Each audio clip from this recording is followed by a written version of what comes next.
and seditious conspiracists, according to the Department of Justice. But the criticism of Merrick Garland, our Attorney General, and also of the Department of Justice has been the glacial pace with which it has turned its attention to another potential crime, and that is the way in which Donald Trump and his allies appeared, at least on their face, to be using fraudulent information to block and overturn the election results, to block our wonderful sacred tradition of the peaceful transfer of power. What we learned is that at least starting in early spring, the Department of Justice started to swing its attention fairly forcefully towards Team Trump. We've seen a series of subpoenas that have to do with fake electors.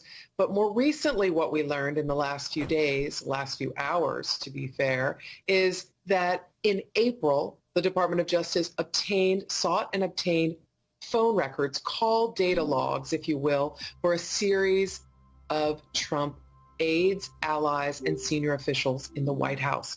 Those phone records included the calls back and forth between all sorts of aides to Trump who were with him on January 6th, people who were with him and overhearing what he was saying and taking orders from him after the election until January 6th, and also include his chief of staff, Mark Meadows, which is probably the most senior person whose records have been obtained. That's in April, before any January 6 hearings have taken place. In the meantime, what we learned is that they are asking most of their questions, at least so far, about Donald Trump.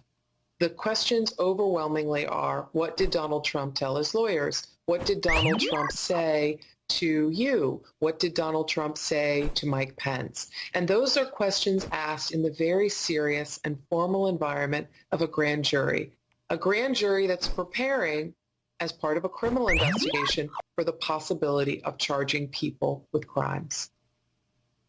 So, Carol, in your piece, you described two tracks of investigation in your report, a track leading to potential seditious conspiracy charges and obstruction of an official proceeding on the one hand, and then another related to fraud regarding the fake elector scheme. Do we know which track the Justice Department has gathered more evidence and information on? Are they leaning particularly one way or the other? Can we tell from their questioning?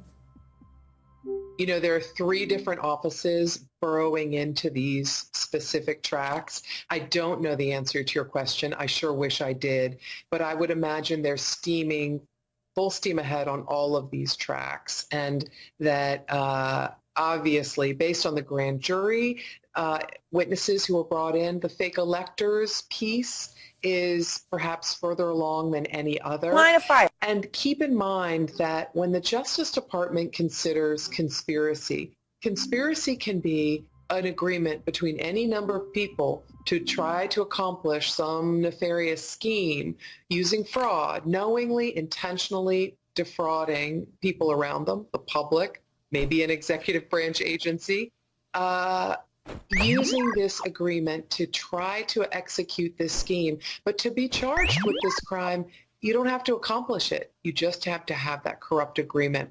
I would add one more thing to your good question, which is our understanding is that this investigation is unusual in that it is looking at the potential crimes that are already obvious from the evidence right in front of our faces, the things people saw on television, the things the president said himself. And that's an important thing to keep in mind, the crimes that are potentially obvious. I'll add one last thing. Sorry, no, go ahead. You ask. No, quick last question before we run out of time. I do have to ask this. How much do we know about Merrick Garland's involvement in this? Is this something he's personally overseeing, green lighting? And how much do we think the 1-6 committee hearings have ramped all of this up? My understanding, though I don't know all of the specifics here, my understanding is he's briefed regularly on this. He has said over and over again that no one is above the law. They're going to follow the facts where they lead.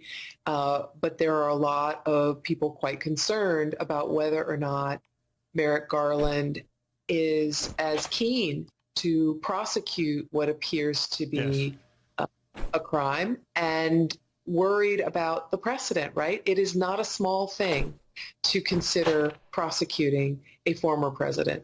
It's not okay ever to prosecute a sitting president, according to several legal memorandum.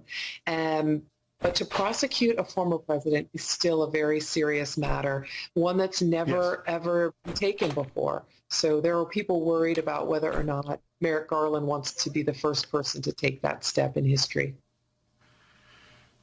These are historic times. Carol Leonnig, investigative reporter at The Washington Post, thank you so much for taking time out tonight. We appreciate it. Honored to be here. Historic. That was the reaction to tonight's Washington Post story from former special counsel at the Department of Defense, co-editor-in-chief of Just Security, and NYU law professor Ryan Goodman. Also this, quote, Mark Meadows has a ton of criminal exposure. DOJ could flip him. Ryan Goodman joins me now. Ryan, thanks so much for coming on the show. Let me start with a very important question for our viewers. You are a lawyer, you're a law professor. Explain the difference between investigating Donald Trump's actions as part of a probe into January 6th election and criminally investigating Donald Trump himself. It's a great question. My best sense is that it's very difficult for them to be investigating Donald Trump's actions without him either being a subject or a target of the investigation, but it might just be that the reporters are unable to, nail that one down, especially if they're talking to folks who are witnesses or lawyers for witnesses coming out of the grand jury. All they'll be able to say is they asked us a lot of questions about Donald Trump's actions, but they won't be able to say specifically what was the purpose behind that. Did the prosecutors think that Donald Trump is just suspicious in his activity and is therefore like a subject of the investigation? Or have they moved all the way over to saying he is a target, we think he committed crimes, and now we're kind of mounting the case against him? So you call this development historic. You also singled out Mark Meadows' role in this. The Washington Post is reporting that his is one of the phone records taken for review. You say that the DOJ could flip Meadows in order to get him to turn on Donald Trump. It's the kind of language we heard during the Mueller investigation in relation to Paul Manafort, Michael Flynn. What crime would Mark Meadows be charged with or not charged with as part of any kind of deal to get him to flip? So I think one of the ways in which he's very criminally exposed are the very crimes that Carol Leonnig just outlined herself. And it's the same crimes that he worked basically hand in hand with President Trump. He ran point on some of these issues for the fake electors. He ran point on trying to influence Pence as well. And so the issue is that he has even greater exposure in some senses than Trump, because there's also evidence in the record from the January 6th committee that Meadows knew Trump had lost. He says that to Bill Barr. Bill Barr says he told me. He said, Trump will come around because he understands that he lost. Meadows knew that Pence didn't have the authority to do anything but count the votes. That's from Mark Short's testimony before the January 6th committee. So Meadows has a lot of criminal exposure for these very core crimes.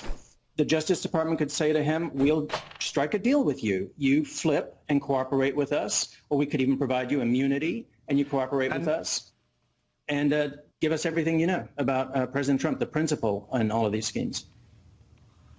And how significant is it, in your view, that two Pence aides, Mark Short and Greg Jacob, have recently testified to a grand jury, the two highest known White House officials to do so?